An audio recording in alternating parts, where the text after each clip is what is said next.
Marx and Engels' German Ideology Manuscripts. Presentation and Analysis of the Feuerbach Chapter by Karl Marx, Friedrich Engels. Quotes.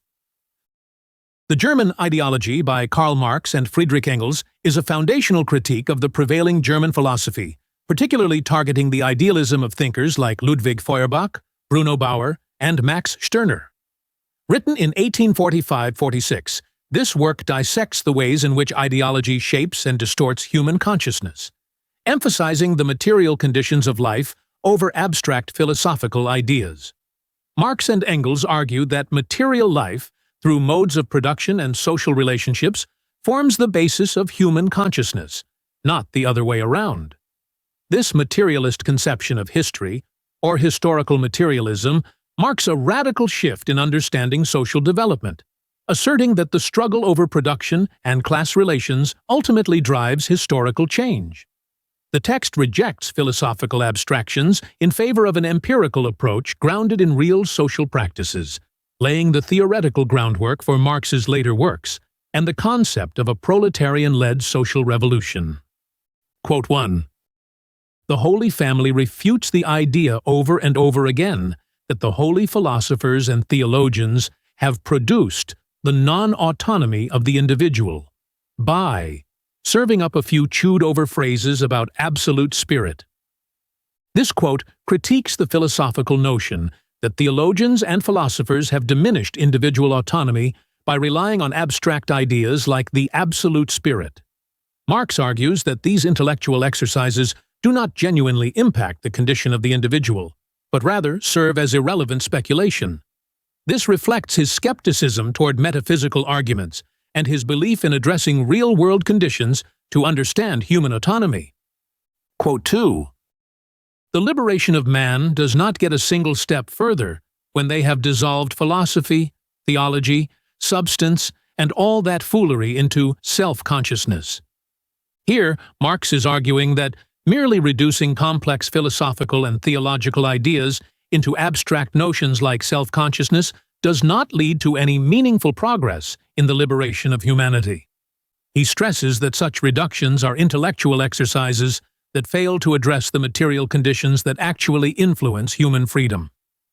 Quote 3. Just like his rivals, Feuerbach believes himself to have transcended philosophy. Marx critiques Feuerbach, implying that despite his claims of transcending philosophy, Feuerbach remains caught in the same philosophical illusions as others. Marx suggests that Feuerbach's attempts at liberation through philosophy are flawed because they still operate within a framework of abstract ideas, rather than addressing real-world conditions. Quote 4. Liberation is a historical action, not a conceptual action, and it is accomplished through historical relations, through the state of industry, of trade, of agriculture, of social interaction.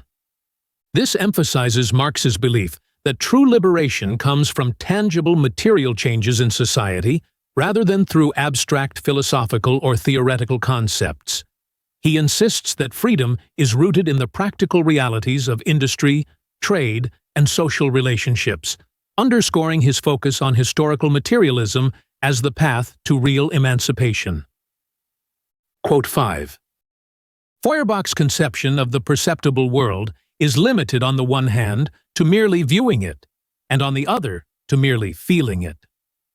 Marx critiques Feuerbach's philosophy for being overly focused on passive observation and emotional responses, without engaging with the active material processes that shape the world. He argues that Feuerbach's understanding is incomplete because it fails to account for the productive historical activities that create the world as it is experienced. Quote 6.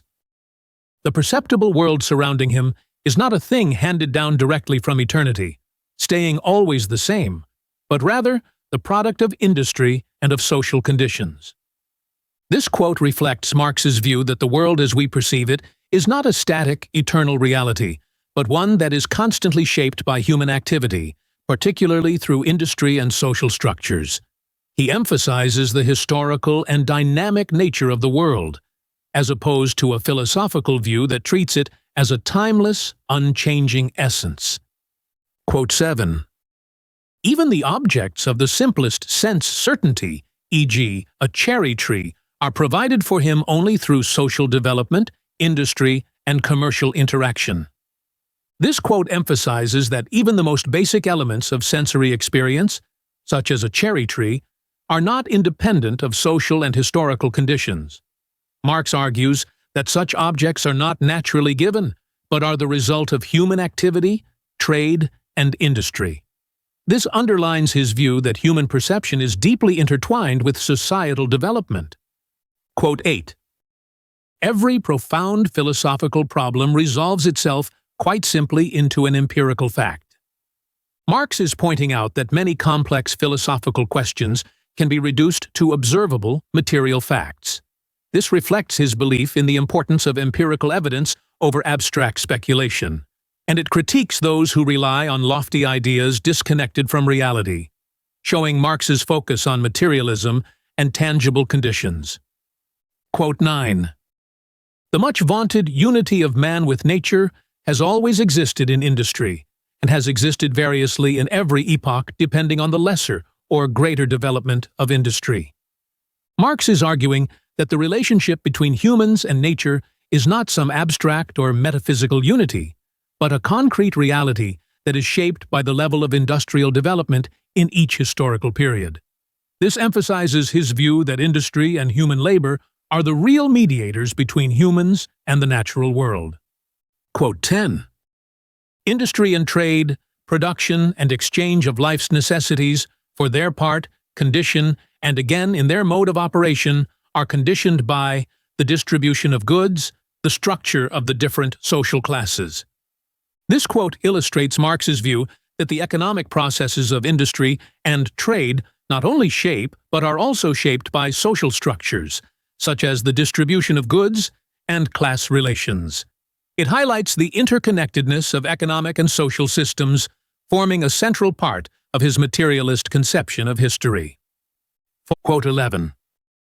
Feuerbach sees in Manchester only fabrics and machines, where 100 years earlier there were only spinning wheels and weaving looms to be seen.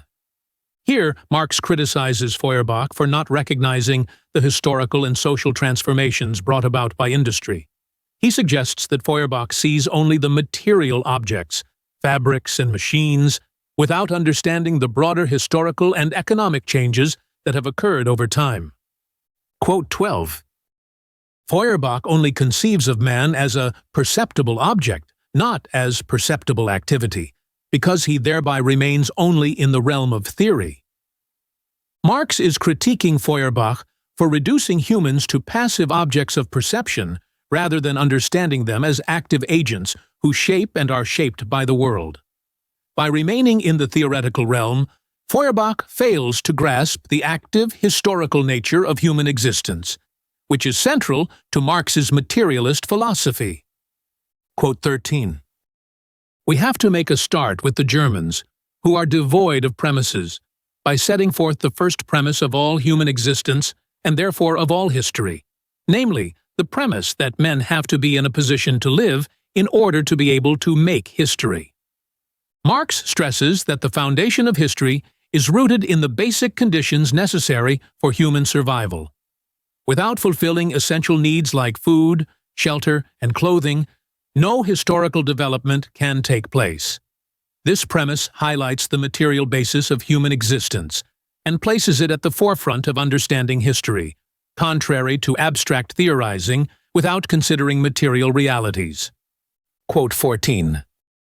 The first historical act is therefore the production of the means to satisfy these needs, the production of material life itself. And indeed, this is a historical act, a founding condition of all history. This quote emphasizes that the production of material necessities is the starting point of all history. Marx views the creation of goods required for survival as a historical action, foundational to human existence and social development. It underscores his materialist conception of history, where human history begins with and revolves around economic production. Quote 15. The satisfaction of the first already satisfied need itself, the action of satisfying it, and the instrument acquired for this satisfaction leads to new needs. And this production of new needs is the first historical act. Here, Marx explains that as soon as basic needs are met, new needs arise, creating a cycle of production and development. This process of creating and satisfying new needs drives history forward, as humans constantly evolve through their interaction with the material world. This illustrates the dynamic nature of human progress and the material basis of societal change. Quote 16. This family, which at the beginning is the sole social relation, later turns into a subordinate one when increased needs produce new social relations. Marx points out that the family, initially the primary social structure, becomes less central as society develops and new social relations emerge to meet growing needs. As economic and social systems become more complex, the family is no longer the dominant social unit, reflecting the material transformations that shape social relations over time. Quote 17. A certain mode of production or stage of industry is always conjoined with a certain mode of social interaction or stage of society, and this mode of social interaction is itself a force of production. This quote highlights Marx's belief in the interconnectedness of economic production and social structures. He argues that the mode of production directly influences social relations, and these relations themselves become productive forces, shaping the course of history. It reflects his theory that economic conditions are foundational to understanding societal development. Quote 18. Language is as old as consciousness. Language is practical, actual consciousness existing for other men as well. And like consciousness, language only arises from the need, the necessity of social interaction with other men. Marx links the emergence of language with social interaction, arguing that both language and consciousness are social products that develop out of human necessity. Language is not just a tool for communication, but a manifestation of collective consciousness, arising from the practical need to relate to others in society. This underscores his view of consciousness as inherently social. Quote 19. The division of labor only becomes an actual division at the moment when a division of mental and material labor takes place. This quote highlights that the true division of labor emerges when mental and physical activities are separated, allowing consciousness to detach from direct practice. This separation enables the formation of abstract concepts, such as theology and philosophy, which further evolve as the division of labor deepens, creating more specialized forms of thought and work. Quote 20. These three moments, the force of production, the condition of society and consciousness, can and must come into contradiction with one another, because with the division of labor, there arises the possibility, indeed the actuality, that mental and material activity fall to different individuals. Marx explains that the division of labor creates contradictions between the forces of production, societal conditions, and consciousness. When mental and physical activities are divided among different individuals, conflicts arise, as the integration of thought and action becomes increasingly fractured. These contradictions are inherent in the division of labor and shape the development of society. Quote 21. With the division of labor in the family and in the division of society into individual families confronting one another, there also arises at the same time the dividing up of labor and its products in both quantitative and qualitative terms, hence property arises. This quote shows how the division of labor within families and society leads to the creation of private property. As labor becomes specialized and divided, the unequal distribution of products emerges, establishing property relations. Marx traces the origins of property back to early social divisions, particularly within the family unit, which laid the groundwork for economic inequalities. Quote 22.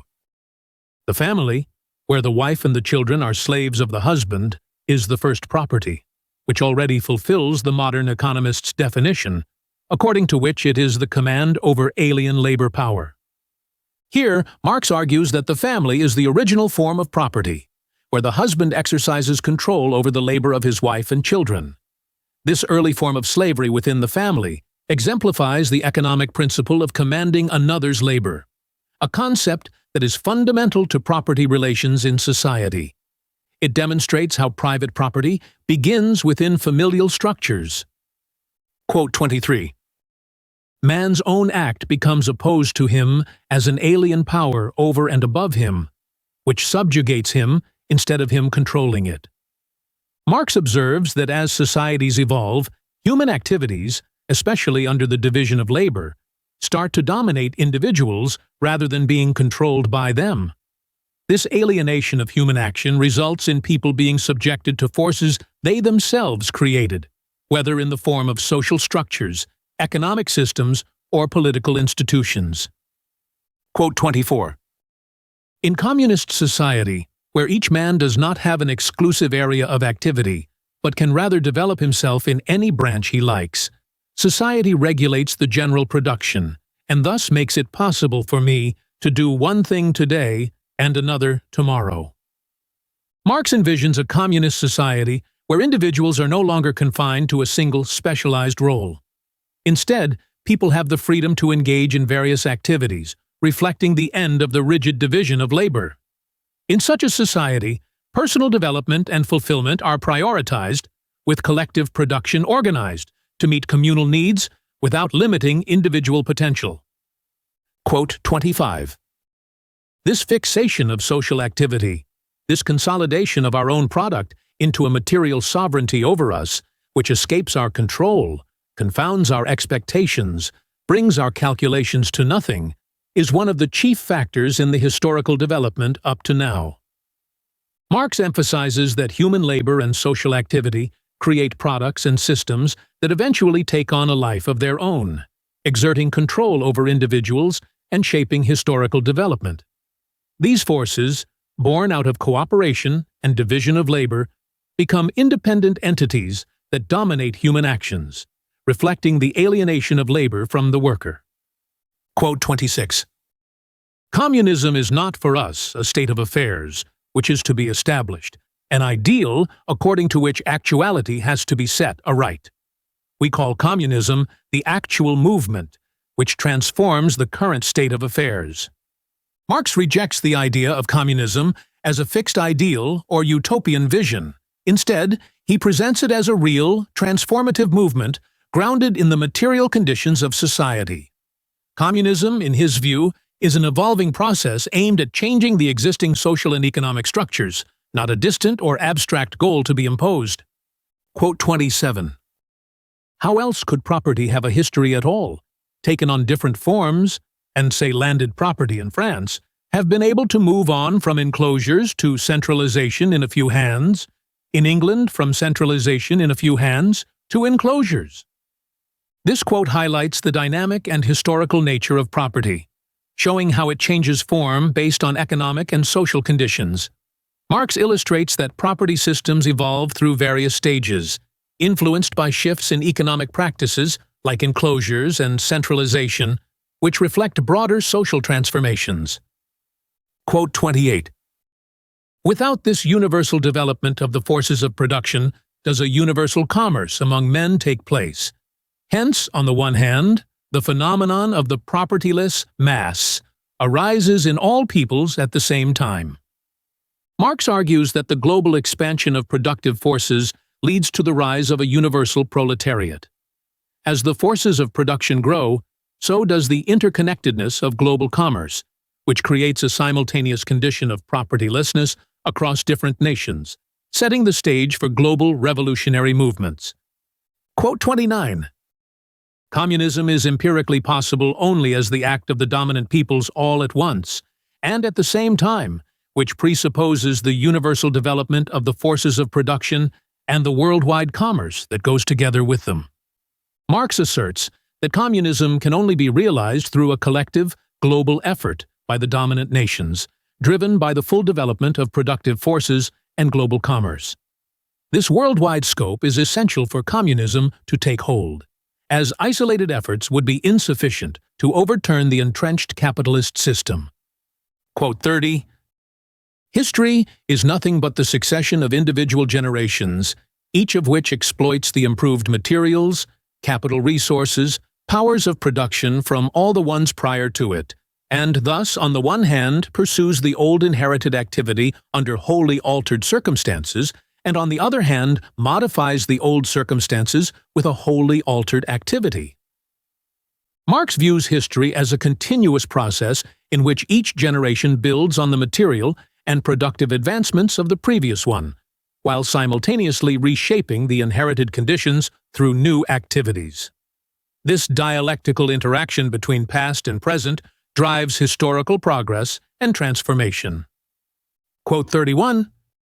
The conversion from history to world history is by no means a mere act of the world spirit's self-consciousness, or of any metaphysical specter at all, but is rather a wholly material, empirically verifiable act, an act to which every individual affords the proof as he comes and goes, eats, drinks, and clothes himself. This quote emphasizes Marx's materialist conception of history, arguing that world history is not driven by abstract ideas like world spirit, but by concrete, verifiable actions in the material world. Human activities such as eating, drinking, and producing material goods are the real forces shaping history, not metaphysical or philosophical constructs. Quote 32.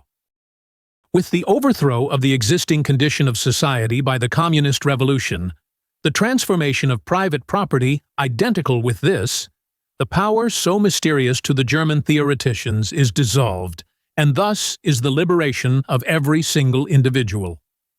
Marx states that the communist revolution will fundamentally change society by abolishing private property, which is the source of the alienation and oppression experienced by individuals.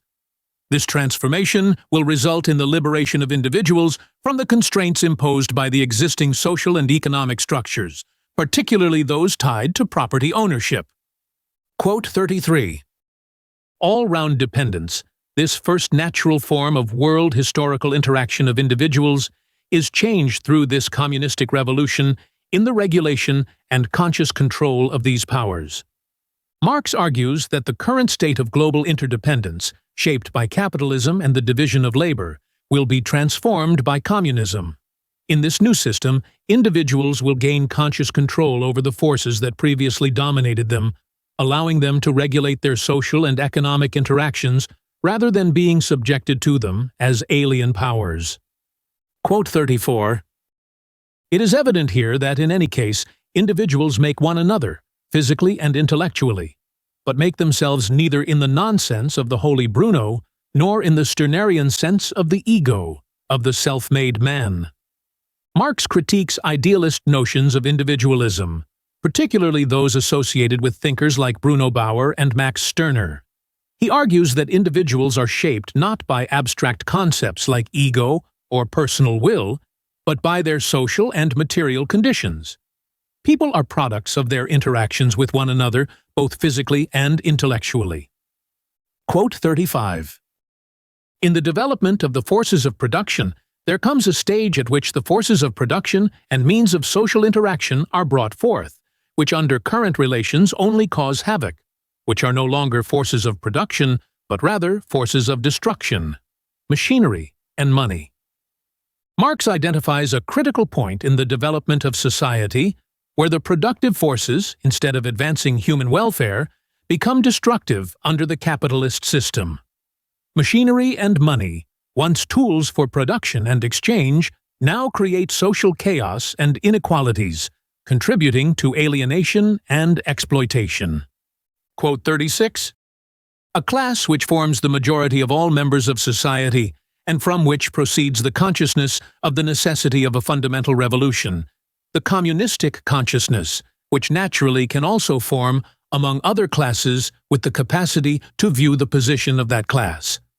Marx points out that the proletariat, as the majority class in society, is the driving force behind the push for a communist revolution. This class develops a revolutionary consciousness out of its material conditions and struggles, and even other classes may come to share this perspective as they recognize the systemic inequalities inherent in the capitalist structure. Quote 37. The revolution is not only necessary because the ruling class can be overthrown in no other way, but also because the class can only enter into a revolution by getting rid of all the old muck and becoming capable of founding society anew. Marx argues that revolution is both inevitable and essential, not just for overthrowing the ruling class, but for enabling the revolutionary class to discard outdated societal structures. Only by eliminating the remnants of the old system can society be rebuilt on new foundations, allowing for the creation of a fundamentally different social order. Quote 38. This conception of history rests therefore on explicating the actual process of production, and to be sure, proceeding from the material production of life as such, and grasping the form of social interaction connected with that mode of production. Marx highlights the materialist conception of history, which focuses on the production of life and the social relations that arise from it. He emphasizes that the foundation of all historical development lies in material production, and the forms of social interaction that emerge from these productive activities shape the trajectory of history. Quote 39. It does not explain praxis from the idea, explains the formation of ideas from material praxis, and accordingly comes to the conclusion that all forms and products of consciousness cannot be dissolved through intellectual critique, but only through the practical overthrow of the real social relations. Marx asserts that ideas and consciousness are shaped by material conditions, not the other way around. He critiques idealist philosophy, arguing that changing society requires practical action, revolution, rather than mere intellectual critique. Only by overturning the social structures that give rise to ideas can real change be achieved. Quote 40. History does not end by being dissolved into self-consciousness as mind from mind, rather that in it at each stage there is to hand a material result, a sum of productive forces, a historically created relation to nature and of individuals to one another. Marx rejects the idealist notion that history is simply a progression of consciousness or ideas. Instead, he stresses that history is grounded in material realities, productive forces and social relations that are passed down and transformed by each generation. These material conditions shape the development of societies and individuals. Quote 41. Men make circumstances just as much as circumstances make men. Marx emphasizes the reciprocal relationship between individuals and their environment. While people are shaped by the material conditions they inherit, they also have the power to alter those conditions through their actions. This interplay between individuals and their surroundings is a key aspect of historical development. Quote 42. The formation of a revolutionary mass, which not only revolts against particular conditions of present-day society, but against the production of life itself, the whole activity on which it was based.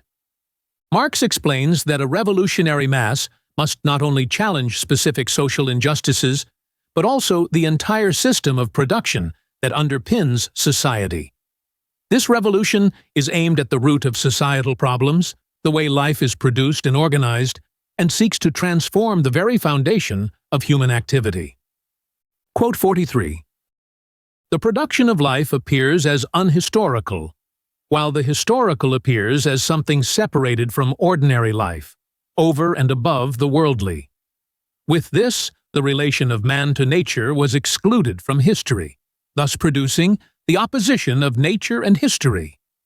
Marx critiques traditional historiography for separating daily life and material production from historical analysis. By excluding the relationship between humans and nature from history, scholars have created an artificial division between nature and historical events, limiting their understanding to political and religious actions, neglecting the material basis of life. Quote 44. The Hegelian philosophy of history is the last consequence of the whole of German historiography brought to its purest expression, which does not deal with actual nor even political interests, but with pure thoughts. Marx criticizes Hegelian philosophy and German historiography for focusing solely on abstract ideas rather than real, material conditions. He sees this approach as detached from reality, where intellectual battles are given more importance than actual social and political struggles. This form of idealism removes history from the material processes that shape it. Quote 45. Puts the production of religious fantasy in place of the actual production of the means of life and of life itself. Marx argues that German philosophy replaces the real processes of material life with religious and ideological fantasies. Instead of focusing on the actual production of life's necessities, these philosophies prioritize metaphysical constructs, detaching history from the material conditions that drive it. Quote 46. The actual practical dissolution of these phrases, the removal of this conception from the consciousness of men, is accomplished by altering circumstances, not by making theoretical deductions. Here, Marx asserts that real change in society comes not from intellectual critique or theoretical debates, but from altering the material circumstances of life. Revolutionary action, not philosophical discussion, is what transforms consciousness and social conditions. This reflects his emphasis on praxis over abstract theory. Quote 47. They do not recognize the acts of other nations as historical. They live within the bounds of Germany. Marx criticizes the German philosophers for being overly nationalistic in their approach to history, ignoring the contributions and historical significance of other nations. He accuses them of being parochial, despite their claims of transcending national boundaries, and argues that their historical scope is limited to Germany. Quote 48. The mass of men, i.e., the proletariat, these theoretical conceptions do not exist and therefore do not need to be dissolved for them. And if this mass ever had even a few theoretical conceptions, e.g., religion, these have now long been dissolved by circumstances. Marx observes that, for the working class, philosophical and theoretical ideas hold little relevance. The material conditions of life and the realities of labor have already dissolved the need for religious or ideological concepts. It is through their lived experience, not intellectual critique, that the proletariat has moved beyond these abstractions. Quote 49. All the actual historical events, even the actual historical incursions of politics into history, do not get a mention, and hence this results in a tale resting not on research, but on constructions and literary gossip. Marx criticizes Bruno Bauer and others for writing a version of history that ignores real political and historical events. Instead of basing their work on solid research, they construct tales built on speculative ideas and literary gossip. Marx sees this approach as disconnected from reality, focused more on intellectual posturing than on understanding the material conditions of history. Quote 50. They turn the Rhine-Lied into a religious anthem and conquer Alsace and Lorraine by robbing French philosophy instead of the French state, Germanizing French ideas instead of French provinces. Marx mocks German philosophers like Bruno Bauer, accusing them of focusing on intellectual domination rather than addressing real political struggles. Instead of seeking tangible change, they conquer ideas, appropriating French philosophy for German purposes, which Marx sees as a hollow victory compared to real political action. Quote 51. Feuerbach's whole deduction concerning the relation of men to one another only consists in showing that men have need of one another and always have had.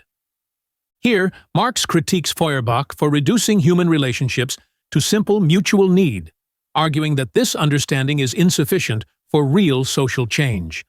While Feuerbach focuses on producing a true consciousness of these relationships, Marx argues that actual communists aim to overthrow the existing state of things, not merely reflect on them. Quote 52. He leaves them, divide et impera, to their own dispute. He sets Feuerbach the man against the ego and the ego against Feuerbach. Marx ridicules Bruno Bauer for orchestrating intellectual battles between philosophical constructs like the ego and man. By allowing these concepts to battle each other, Bauer avoids addressing the real material conditions and practical issues at stake, leaving the discussion in the realm of abstraction. Quote 53. If millions of proletarians are in no way feeling fulfilled, if their being does not correspond in the remotest way to their essence, then this would be an unavoidable misfortune to be born quietly. Marx critiques Feuerbach's philosophy, which suggests that individuals should passively accept the contradiction between their essence and existence. Marx points out that the proletariat will not accept this quiet suffering. Instead, they will take action to align their being with their essence through revolution, rejecting the passive acceptance of their plight. Quote 54.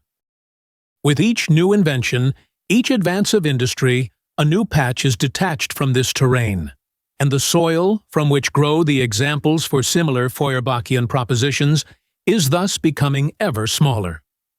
Marx argues that Feuerbach's reliance on nature as a refuge from human control is becoming less tenable as industry and technological advancements continually transform the natural world. As human control over nature expands, Feuerbach's philosophical framework, which depends on untouched nature as a metaphor for human essence, loses its relevance. Quote 55. The dominant ideas are nothing more than the ideal expression of the dominant material relations, the dominant material relations put into ideas. Hence, these are the ideas of the relations which make one class the dominant one. Marx elaborates that the prevailing ideas in society are simply the ideological reflections of the material conditions that establish the ruling class's power. These ideas serve to justify and perpetuate the dominance of one class over others, reinforcing the social and economic structures that maintain class inequality. Quote 56. Within that class, this splitting up can even develop into a certain opposition and enmity between the two, but which at any practical collision, where the class itself is endangered, this automatically ceases. Marx notes that even within the ruling class, there may be divisions between those who actively produce ideas and those who engage in material production. However, when the class's dominance is threatened, these internal conflicts disappear as the class unites to protect its collective interests, revealing the true alignment of their ideas with their material power. Quote 57. The existence of revolutionary ideas in a specific epoch already presupposes the existence of a revolutionary class. Marx emphasizes that the emergence of revolutionary ideas is not spontaneous, but rooted in the material conditions of society. Such ideas arise when a revolutionary class, with interests that conflict with the existing system, begins to challenge the dominant class. Revolutionary ideas, therefore, reflect the material struggles of this emerging class. Quote 58. If, when understanding the course of history, one detaches the thoughts of the dominant class from the dominant class, thus making them independent, one in that way maintains the view that in an epoch such and such thoughts are dominant, without bothering oneself about the conditions of production and about the producers of those ideas. Marx critiques the common historical approach of isolating ideas from the material conditions that give rise to them.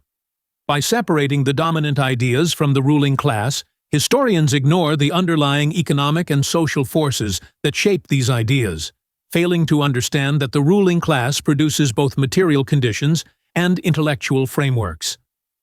Quote 59. It is necessary, in order for it to assert its objectives, for its interest to be represented as the common interest of all members of society, i.e., expressed ideally, to give to its ideas the form of universality, to present them as the only rational, universally applicable ones. Marx explains that each ruling class must present its interests as if they represent the common good of the entire society. By doing so, they universalize their ideas, making them appear as the natural and rational order of things. This tactic helps maintain their dominance by concealing the class nature of their interests, making them seem beneficial to all. Quote 60. In every epoch, the ideas of the dominant class are the dominant ideas, i.e., the class which is the dominant material power over society is at the same time the dominant intellectual power. Marx highlights the connection between material power and intellectual dominance, explaining that the ruling class not only controls the means of production, but also shapes the prevailing ideas and ideologies in society. These ideas serve to reinforce and legitimize their control over the material and social structures. Quote 61. It is now necessary, in order for it to achieve its objectives, for its interest to be represented as the common interest of all members of society, i.e., expressed ideally, to give to its ideas the form of universality, to present them as the only rational, universally applicable ones. Marx points out that each ruling class, in its pursuit of maintaining power, must present its interests as being in the best interest of everyone. By framing their specific interests as universal and rational, they make them appear to represent the common good, thereby justifying their dominance over society. Quote 62. This whole appearance, as if the dominance of a specific class is only the dominance of certain ideas, naturally ceases as soon as the dominance of classes ceases in general to be the form of the social order. Marx explains that the illusion of class dominance being based solely on ideas will disappear once class-based society itself is abolished. When there are no longer distinct classes, the need to disguise material interests as universal ideas will vanish, leading to a more transparent social order. Quote 63. Once the dominating ideas have been separated from the dominating individuals, and above all from the relations which proceed from a given stage of the mode of production, it is very easy to abstract from these different ideas themselves. Marx critiques the tendency to treat ideas as independent entities, divorced from the material relations and individuals that produce them. He argues that ideas must be understood as products of specific modes of production and social relations, not as abstract or self-contained concepts. Quote 64.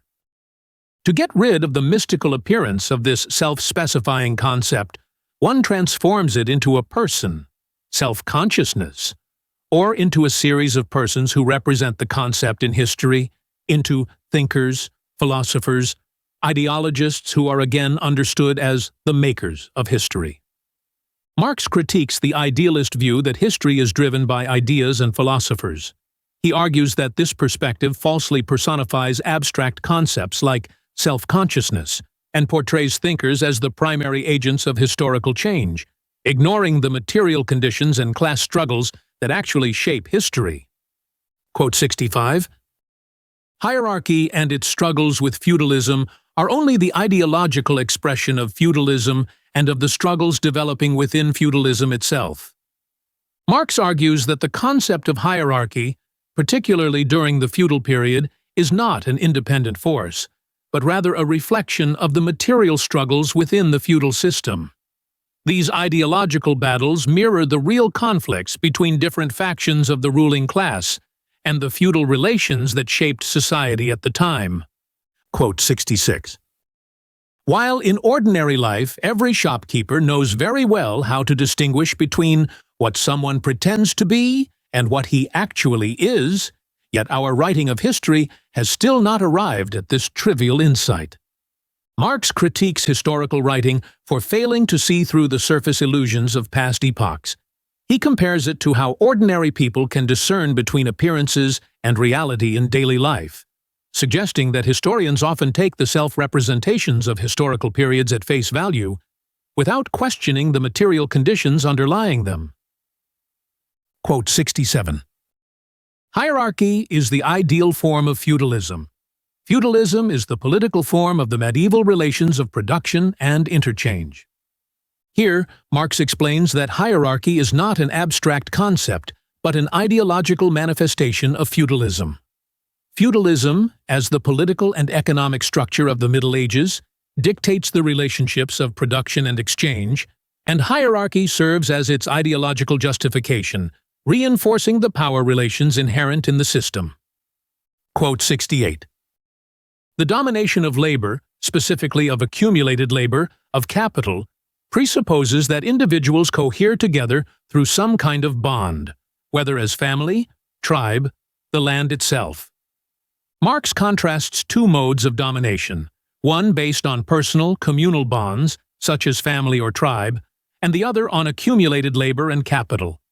In the former, domination is tied to immediate natural relationships, while in the latter, it is mediated through abstract systems like property and capital, reflecting the evolution of social relations under capitalism.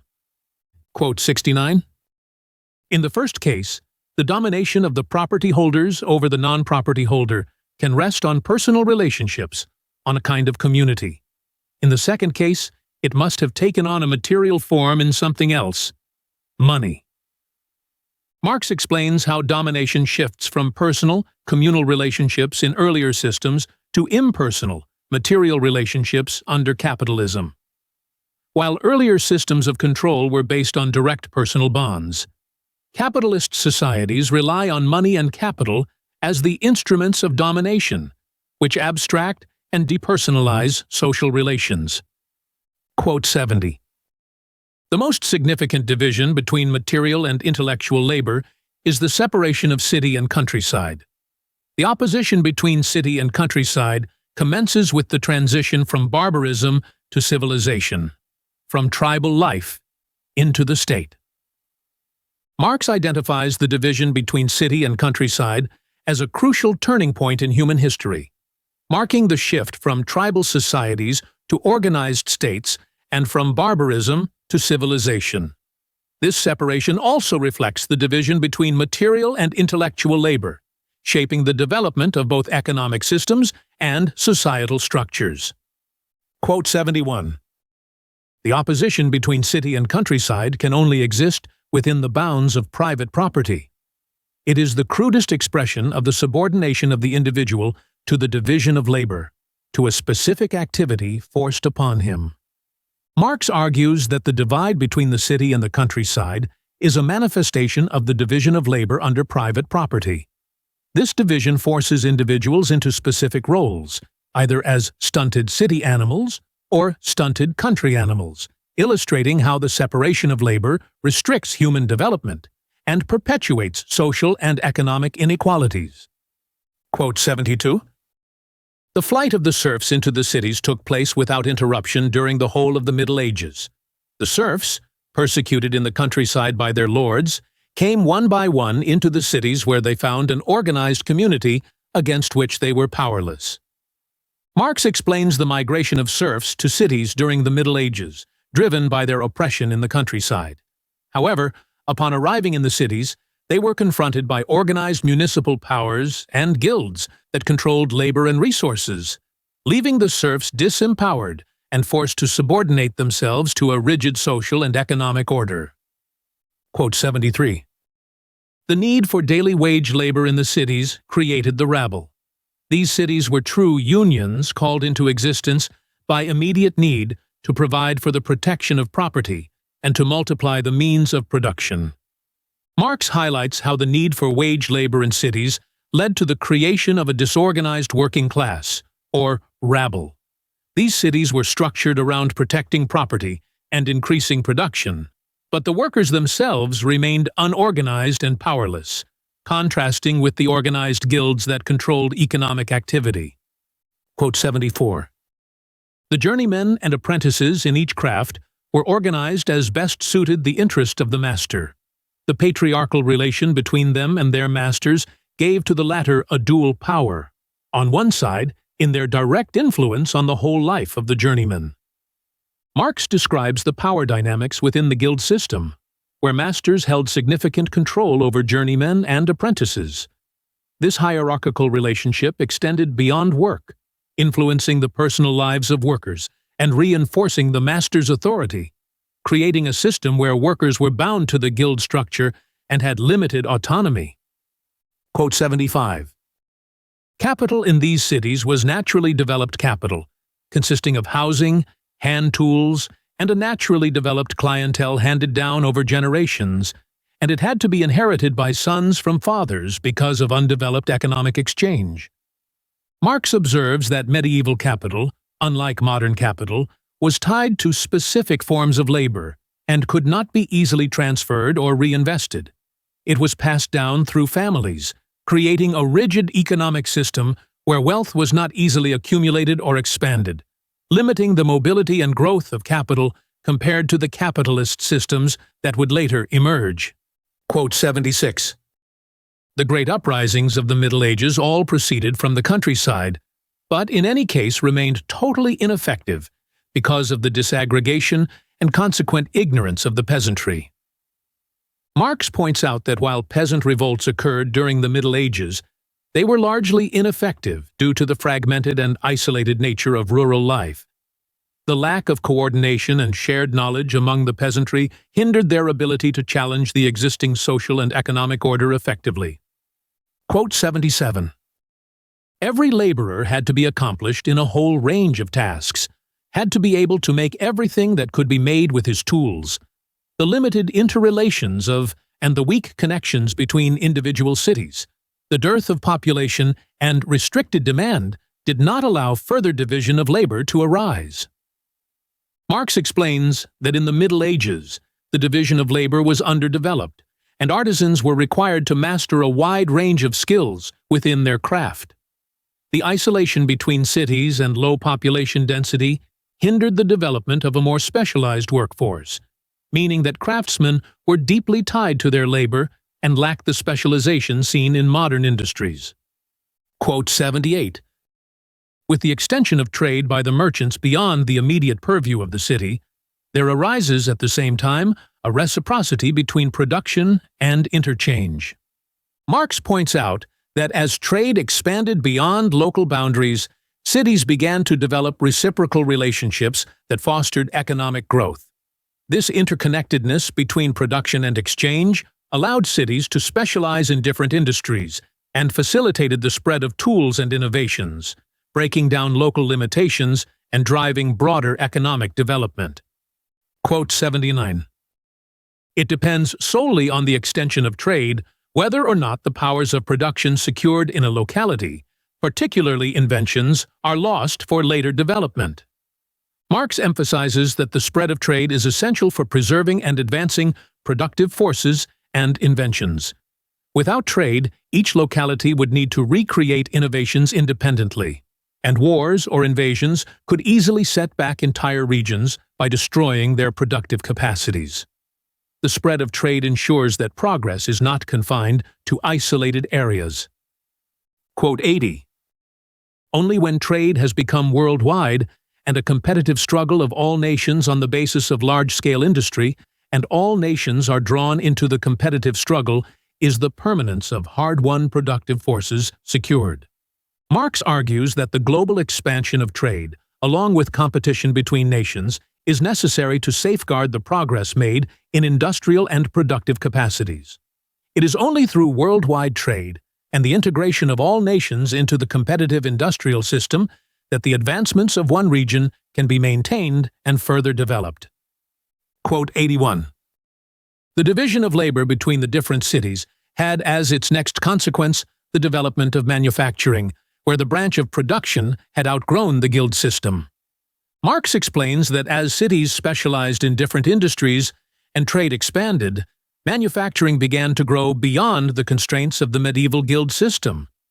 This shift marked the beginning of large-scale industrial production, laying the foundation for modern manufacturing and the capitalist economy that followed. Quote 82.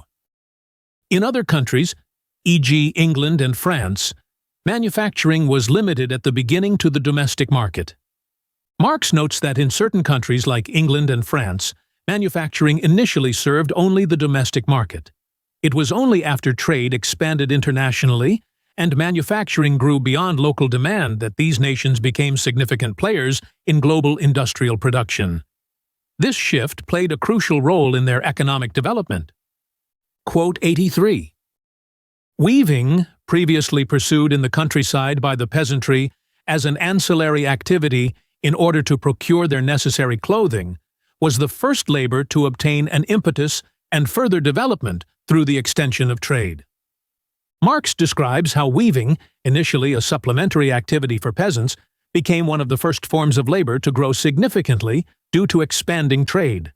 As demand for clothing increased and trade networks developed, weaving transitioned from a rural, subsistence activity to a central manufacturing process, driving the growth of early industry.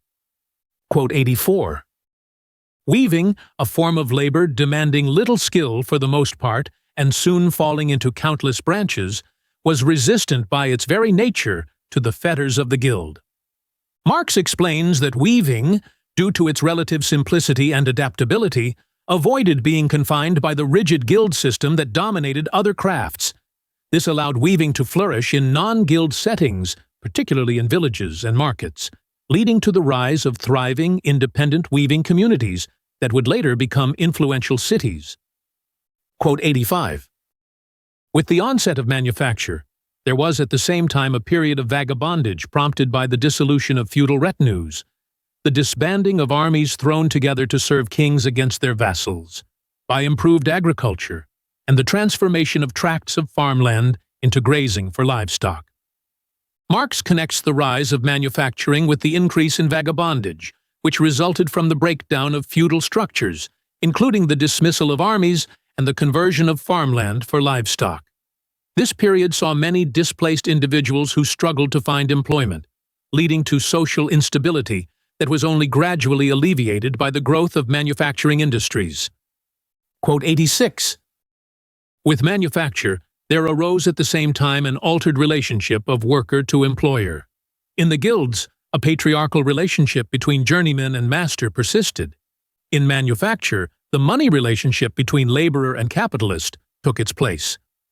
Marx highlights the transformation in labor relations that accompanied the rise of manufacturing. While guilds maintained a more personal, patriarchal relationship between workers and masters, the manufacturing system introduced a money-based capitalist dynamic, where labor was commodified and the personal bonds of the guild system were eroded. Quote 87.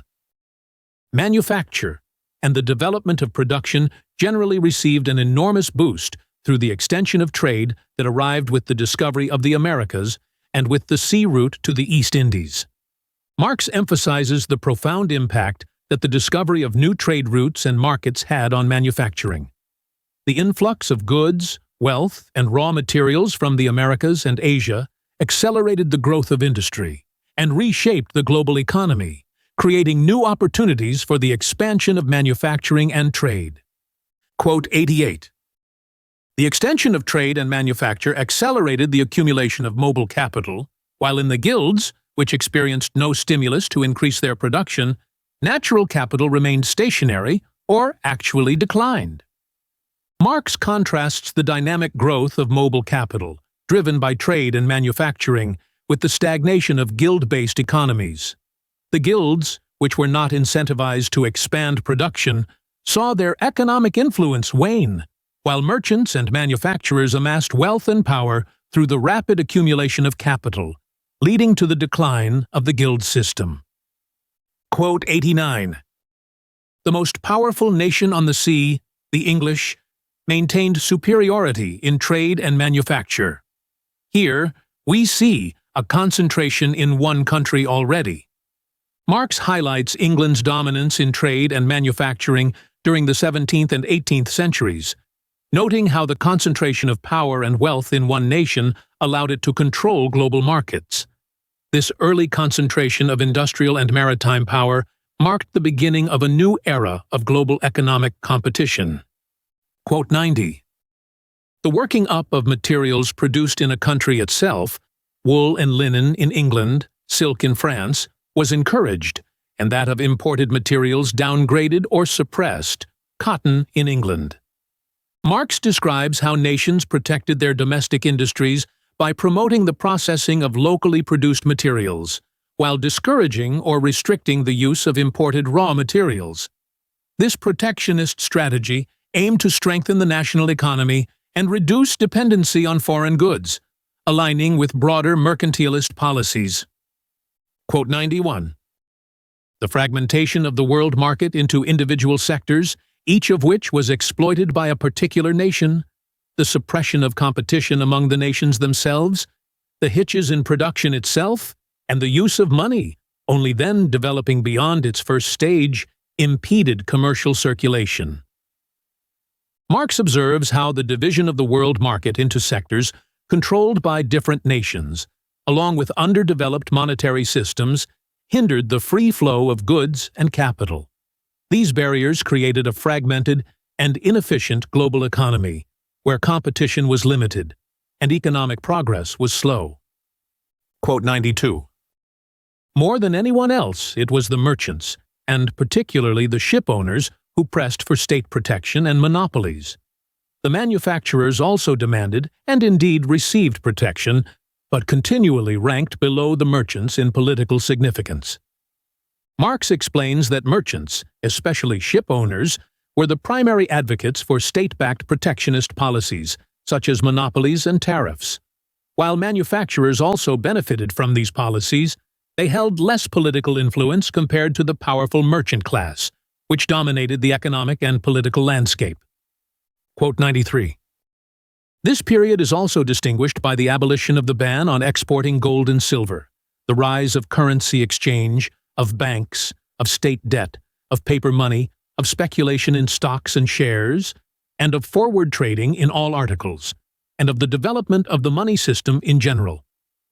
Marx highlights the financial innovations of the 18th century, which saw the lifting of restrictions on gold and silver exports and the rise of modern financial institutions, including banks, state debt, and speculative markets. These developments marked a significant shift in the nature of capital, as money became increasingly abstract and detached from material wealth. Quote 94. The appearance of American gold and silver on the European markets, the gradual development of industry, the rapid boost for trade, and the rise of the non-guild commercial class and of money generated in this way gave these measures another significance. Marx notes how the influx of American gold and silver, combined with the rise of industry and trade, transformed the economic landscape in Europe. This influx empowered a new commercial class, shifting economic power away from the traditional guilds and toward a more dynamic, money-based economy, fundamentally altering the nature of wealth and trade. Quote 95. Period of private property since the Middle Ages, in that it produced large-scale industry, the turning of elemental productive powers to industrial purposes, machinery, and the most extensive division of labor. Marx observes that the transition to large-scale industry, driven by machinery and an extensive division of labor, marked a significant phase in the development of private property. This shift transformed raw productive capacities into industrial forces, altering the structure of economies and society, paving the way for modern capitalist systems. Quote 96. In place of free trade, a protective tariff is only a palliative for it, a form of resistance within free trade. Marx critiques protective tariffs, which he views as temporary measures that resist the full implications of free trade. These tariffs attempt to shield national industries from the competitive pressures of global markets, but they cannot halt the inevitable expansion of international trade and the transformation it brings. Quote 97. Large-scale industry universalized competition, produced rapid economic circulation and centralization of capital funds. Marx explains that the rise of large-scale industry globalized competition and accelerated economic activity, leading to the centralization of capital. This process intensified the flow of goods, capital, and labor, integrating economies into a unified global market and consolidating wealth into fewer hands. Quote 98. It produced world history for the first time insofar as it made every civilized nation and every individual in them dependent for the satisfaction of their needs on the whole world. Marx points out that large-scale industry and global trade fundamentally changed the world by making nations and individuals interdependent. For the first time in history, no country could satisfy its own needs independently, fostering a global network of production and exchange, which in turn shaped the course of world history. Quote 99. The contradiction between the forces of production and the form of trade, which has occurred several times in history, must burst out every time into revolutions.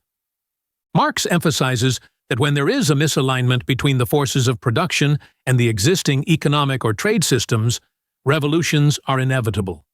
These contradictions manifest in various forms, such as class struggles, political conflicts, and ideological clashes as society grapples with the tension between advancing productive forces and outdated social structures. Quote 100. Competition isolates individuals from one another, not only middle class, chauder bourgeois, but even more the workers' proletariat, in spite of the fact that it brings them together. Marx observes that while competition within capitalism forces individuals, including both the bourgeoisie and the proletariat, into economic relationships, it simultaneously isolates them. This isolation prevents workers from uniting, as they are pitted against each other in a competitive system that fragments collective action, despite their shared conditions. Quote 101. With agricultural peoples, the common domestic economy is just as impossible as the common cultivation of the soil. The construction of cities was a great step forward.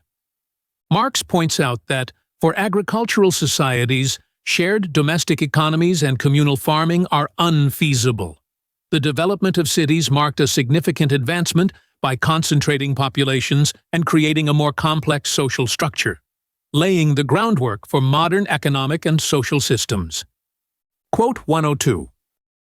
The citizenry die Bürger had created these conditions insofar as they had got rid of feudal bonds and were in turn created by them insofar as they were conditioned through their opposition to the feudalism they were presented with. Marx explains that the rise of the bourgeoisie during the medieval period resulted from their collective effort to free themselves from feudal constraints. At the same time, their identity and conditions as a class were shaped by their opposition to the feudal lords, creating a reciprocal relationship between the conditions they created and the forces that shaped them. Quote 103. The commercial class, die bourgeoisie, develops only gradually with these conditions, splits up again into different fractions, and finally absorbs all existing propertied classes into itself. Marx describes how the bourgeoisie evolved slowly, dividing into various segments based on labor and industry. Eventually, this class absorbed all the other propertied classes, consolidating economic power and forming a unified capitalist class, while also shaping the broader economic system. Quote 104. On the other hand, the class in turn takes on an independence opposed to the individuals, so they discover that their conditions of life are predetermined, have their station in life, and hence their personal development assigned. Marx highlights how individuals within a class system find their lives dictated by the class structure, which operates independently of them. They realize that their social position, life opportunities, and personal development are predetermined by the class they belong to, illustrating the impersonal nature of capitalist society. Quote 105. This is the same phenomenon as the subsumption of particular individuals under the division of labor, and can only be abolished by the transformation, Zandaufhebung, of private property and of labor. Marx argues that the subsumption of individuals under class and the division of labor is a fundamental aspect of capitalist society.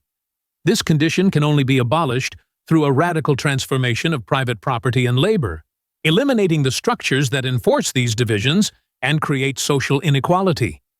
Quote 106. This subsumption of individuals under specific classes cannot be transformed, aufgehoben, until a class has formed which has no particular class interest to assert against the ruling class anymore. Marx suggests that the transformation of class society will only be possible when a class arises that has no specific interests to protect in opposition to the ruling class. This class would be driven by the collective interest of society rather than a particular agenda, pointing to the proletariat as the agent of such a transformation. Quote 107. The changing of personal powers, relations, into material ones through the division of labor cannot be transformed, aufgehoben, in turn, by tackling the general conception of this from the head, but only by the individuals gaining control over these material powers again. Marx argues that the alienation of individuals, resulting from the division of labor, cannot be overcome through intellectual critique alone. True change requires individuals to regain control over the material conditions of their lives, meaning the transformation of social relations and the division of labor itself. Quote 108, "Only in a common life, therefore, does personal freedom become possible." Marx emphasizes that true personal freedom can only be achieved through collective association. In contrast to the illusory freedom provided by class society, where individuals are isolated and constrained by their class positions, genuine freedom comes from communal life, where individuals can fully realize their potential through cooperation. Quote 109. The distinction between the personal individual as opposed to the class individual, the contingency of the conditions of life for the individual, only occur with the appearance of the class, which is itself a product of the commercial class. Bourgeoisie. Marx explains that the modern distinction between an individual's personal life and their class identity emerged with the development of the bourgeoisie. Under capitalism, individuals find that their life conditions are contingent on economic forces beyond their control, highlighting the tension between personal identity and class status. Quote 110. Under the dominance of the commercial class, bourgeoisie Herrschaft, individuals are freer conceptually than before, because their conditions of life are unfixed. In actuality, they are of course more unfree, because more subjugated beneath material power. Marx points out the contradiction within capitalist society. While individuals may appear to have more freedom because their life conditions are not rigidly predetermined, they are, in fact, more constrained by the impersonal forces of the market and material power, which limit their actual freedom. Quote 111. With the laborers, proletariern, on the other hand, their own conditions of life, work, and hence all the conditions of existence of modern society have become something contingent for them, over which the individual workers, proletarier, have no control. Marx highlights the plight of the proletariat, whose conditions of life and work are imposed upon them without their control. The workers are subject to forces beyond their influence, and the contradictions between their individual aspirations and the demands of labor become increasingly clear, driving them towards revolutionary consciousness. Quote 112. The necessity for the serfs to exist, and the impossibility of a large-scale economy, resulting in the assignment of allotments to the serfs, very soon reduced the obligations of the serfs to the feudal lords to an average of payments in kind and labor services. Marx points out that the economic conditions of feudalism limited the expansion of large-scale economies, compelling feudal lords to grant land to serfs.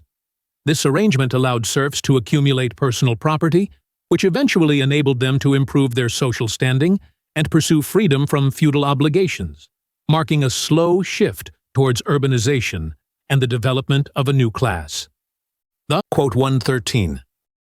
Thus, while the runaway serfs only wanted to develop freely and put to use their conditions of existence already to hand, and hence in the last instance only to arrive at free labor, the laborers, proletarier, have to transform aufheben labor. Marx contrasts the aspirations of the runaway serfs, who merely sought freedom and to use their existing conditions, with the proletariat, who must fundamentally transform labor itself. Unlike serfs, the proletariat faces a deeper conflict that requires them to revolutionize the system of labor and society in order to attain true freedom and control over their existence. Quote 114. It follows from the whole previous discussion above that the collective relation into which the individuals of a class are entering was always a collectivity to which these individuals belonged only as average individuals, only insofar as they lived within the conditions of existence of their class. Marx argues that individuals historically relate to their class only through the conditions imposed by that class, not as autonomous beings. Their membership in a class is determined by the collective circumstances of their material existence, and they are bound by these conditions, which shape their lives and limit their individuality. Quote 115. With the collectivity of revolutionary laborers, proletarier, individuals take their part in it as individuals. Marx notes that the revolutionary nature of the proletariat is unique because, Unlike previous classes, they participate in the collective struggle as individuals with personal interests. Their collective action aligns with the free development of each individual, marking a shift in how class consciousness operates compared to earlier historical classes. Quote 116. Communism distinguishes itself from all previous movements in that it overturns the basis of all previous production relations and relations of exchange, and for the first time self-consciously considers all naturally arising preconditions up to now as human creations.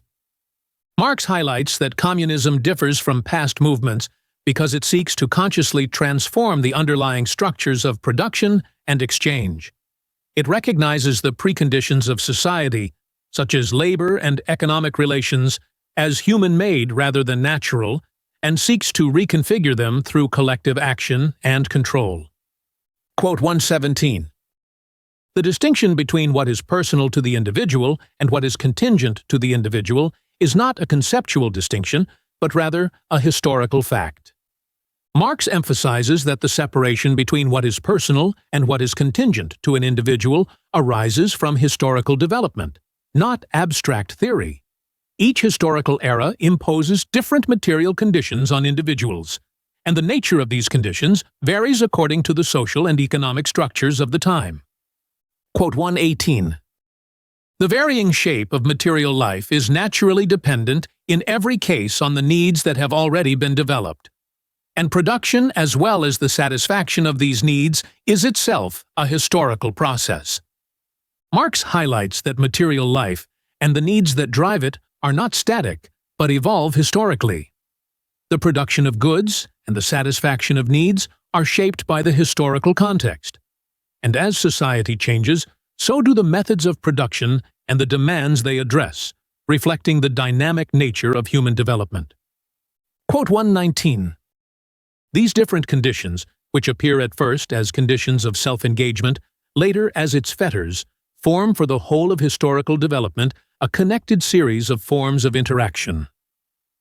Marx explains that historical conditions, which initially seem to empower individuals, eventually become limiting as society progresses. This cycle of empowerment, turning into constraint, drives the continuous evolution of social and economic systems, as each form of interaction is replaced by one more suited to the advanced productive forces. Quote 120. Since this development proceeds naturally, i.e., is not subordinated to a collective plan of freely united individuals, it thus arises out of different localities, tribes, nations, branches of labor, etc., each of which starts developing independently. Marx points out that social development is not a result of conscious planning, but arises organically from diverse independent forces such as different nations, tribes, and labor branches. These developments occur at different paces, and often without coordination, shaping historical progress in complex and uneven ways. Quote 121. It follows from this that even within a nation, individuals have wholly different developmental formations, quite apart from their comparative wealth. Marx emphasizes that within any given society, individuals experience different levels of development due to their specific historical, social, and economic conditions. These variations are not just due to wealth, but are shaped by broader historical forces that influence each individual's position and opportunities. Quote 122. A similar relation arises from conquest, when a form of interaction already developed on other soil is brought over complete to a conquered country. Marx argues that when a developed society conquers another, it often imposes its own advanced systems of interaction on the conquered region. These systems, unburdened by the historical limitations of their original society, can be implemented more fully in the new context, transforming the conquered region's social and economic structures. Quote 123. With the conquering barbarian people's war itself, is still a regular form of interaction which is exploited all the more vigorously the more the increase in population creates the need for new means of production. Marx notes that for barbarian societies, war was a common and necessary means of securing resources and meeting the needs of a growing population. As traditional methods of production became insufficient, These societies turned to conquest and war to expand their means of subsistence, linking warfare to economic necessity. Quote 124. There is nothing more common than the conception that history up to now consists only of taking. The barbarians took the Roman Empire, and the fact of this takeover is used to explain the transition from the ancient world to feudalism. Marx critiques the simplistic view that history is merely a series of conquests, such as the barbarian takeover of the Roman Empire, which led to feudalism. He argues that this transition is more complex and involves the development of productive forces, not just the act of seizing power. Quote 125. The form of collectivity taken over by the conquerors as they settle down must correspond to the stage of development of the productive forces found there, or must change in accordance with the productive forces. Marx explains that after a conquest, the social and economic structures established by the conquerors must align with the existing level of productive development in the conquered region. If the two do not initially match, the conqueror's systems must adapt to the productive forces already in place, reflecting the primacy of economic conditions in shaping society. Quote 126. In large-scale industry and competition, the entire conditions of existence of individuals are amalgamated into the two simplest forms, private property and labor. Marx observes that in modern industrial societies, individuals' lives are reduced to two fundamental categories, private property and labor. The economic conditions of capitalism simplify all social relations into these basic forms, stripping away the complexity of previous systems and intensifying the division between capital and labor. Quote 127. Labor itself can only take place within the premise of this fragmentation. Marx points out that the division of labor and the fragmentation of production are inherent to capitalist economies. Labor can only exist within this fragmented system, where different parts of the production process are separated and controlled by different individuals or groups, deepening the divide between workers and capitalists. Quote 128. The forces of production appear as wholly independent of individuals and removed from them, as a world of their own alongside the individuals. Marx argues that in capitalist society, the productive forces, such as factories and machinery, seem to exist independently of the individuals who use them. This alienation occurs because individuals do not directly control these forces, which instead belong to those who own private property, creating a separation between people and the means of production. Quote 129. The sole connection that is still between them and the forces of production and their own existence, labor, has lost all appearance of self-activity for them and only sustains their life. Marx highlights the alienation of labor in capitalism, where workers are disconnected from the means of production and no longer see their work as an expression of creativity or self-activity. Instead, labor becomes a mere means of survival, reducing individuals to passive participants in a system that controls their lives. Quote 130. Here, two facts come to the fore. First, the forces of production appear as wholly independent of individuals and removed from them, as a world of their own alongside the individuals. Marx explains how, in capitalist society, the productive forces, such as factories and machinery, seem to exist autonomously, detached from the individuals who operate them. This alienation occurs because individuals do not directly control the forces of production, which are instead owned as private property by a select few. Quote 131. In all appropriations up to now, a mass of individuals remained subordinated to a single instrument of production. In the appropriation done by the laborers, proletariat, a mass of instruments of production must be subordinated to every individual and property, to all. Marx contrasts historical forms of production, where many people were controlled by a single instrument of production, with the revolutionary potential of the proletariat. In a socialist system, every individual would control and benefit from the collective instruments of production, allowing property to be shared by all and not dominated by a few. Quote 132. The appropriation is further conditioned by the mode and manner through which it must be carried out. It can only be carried out through a unification, which again can only be a universal one through the character of the laboring class, proletariat, itself. Marx stresses that the transformation of society must occur through collective action by the proletariat.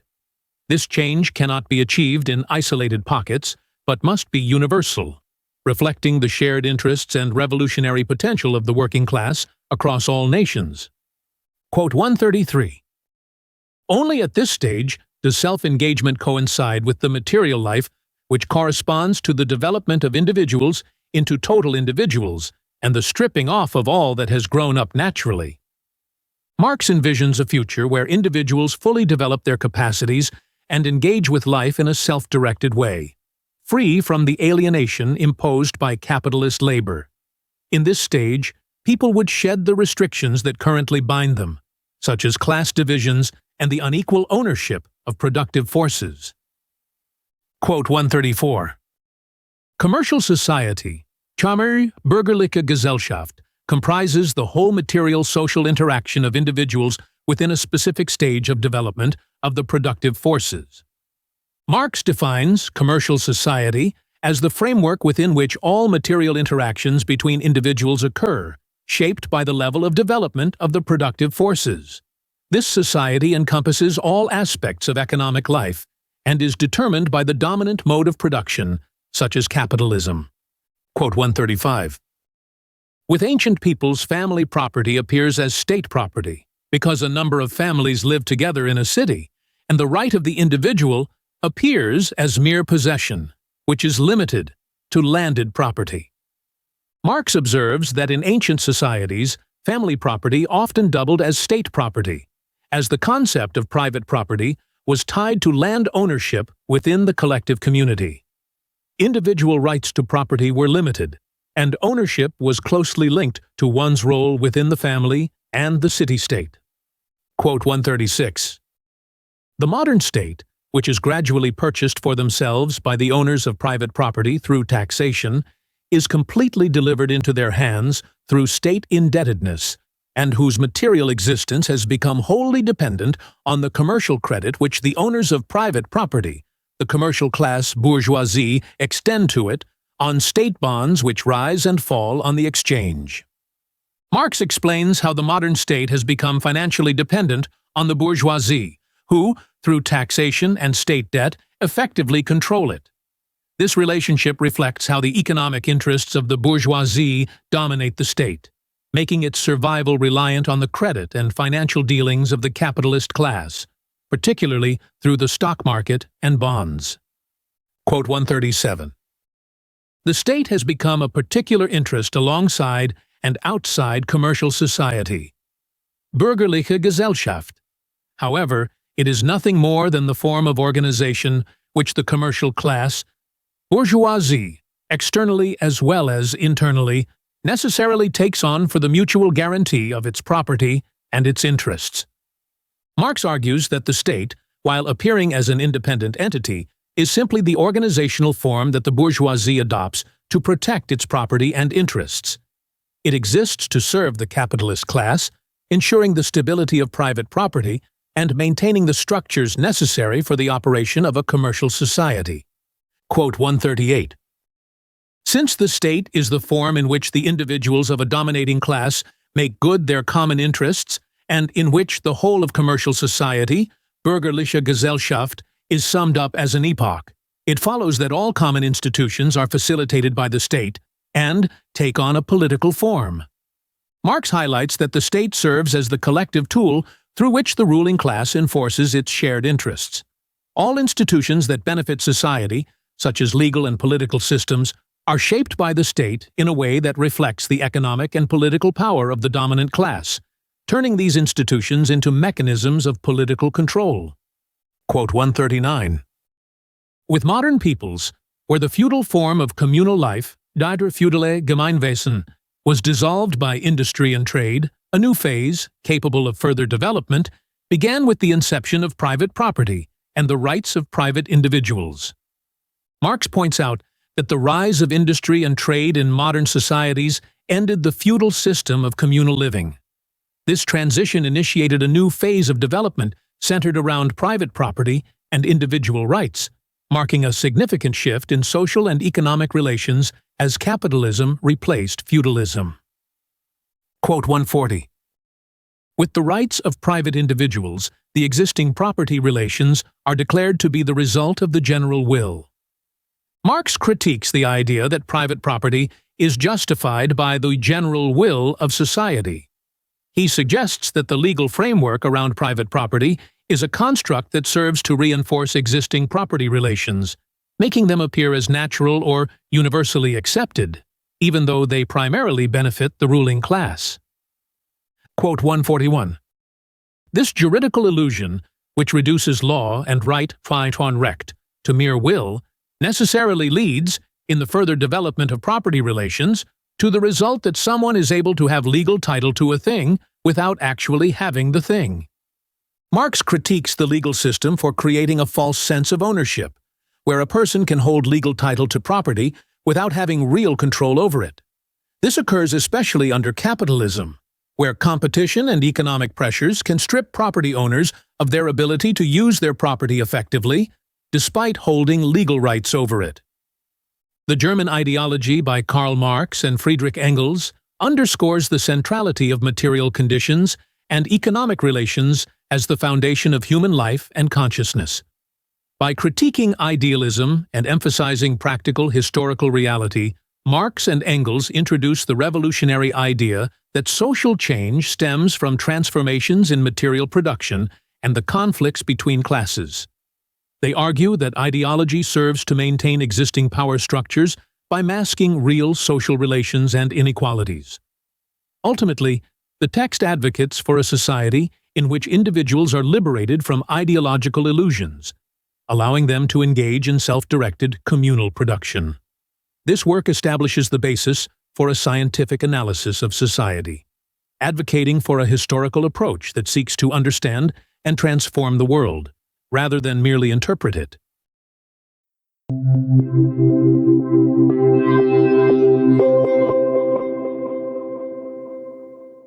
Curious to dive into the mind of Karl Marx?